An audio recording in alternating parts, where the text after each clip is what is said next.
নভেম্বরের ১৯ দিনে এলো $2 বিলিয়ন রেমিটেন্স। চলতি মাসের প্রথম ১৯ দিনে দেশে রেমিটেন্স এসেছে ২০০ কোটি ৮০ লাখ বা $2 বিলিয়ন মার্কিন ডলার।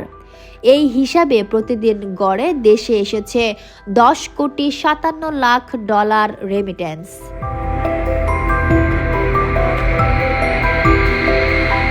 বৃহস্পতিবার বাংলাদেশ ব্যাংকের নির্বাহী পরিচালক ও মুখপাত্র আরিফ হোসেন খান এ তথ্য জানিয়েছেন।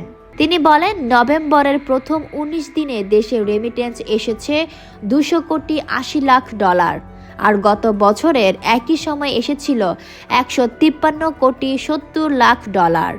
অর্থাৎ বছর ব্যবধানে রেমিটেন্স প্রবাহ বেড়েছে।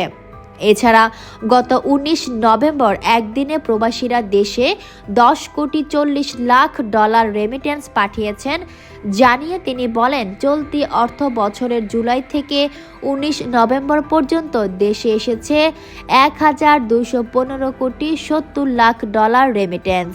বছর ব্যবধানে যা বেড়েছে ১৬.১০%। এর আগে গত অক্টোবর ও সেপ্টেম্বরে দেশে এসেছে যথাক্রমে ২৫৬ কোটি ৩৪ লাখ ৮০ হাজার ও ২৬৮ কোটি ৫৮ লাখ ৮০ হাজার মার্কিন ডলার রেমিটেন্স। আর গত আগস্ট ও জুলাইয়ে যথাক্রমে দেশে এসেছিল ২৪২ কোটি ১৮ লাখ ৯০ হাজার ও ২৪৭ কোটি ৮০ লাখ ডলার রেমিটেন্স।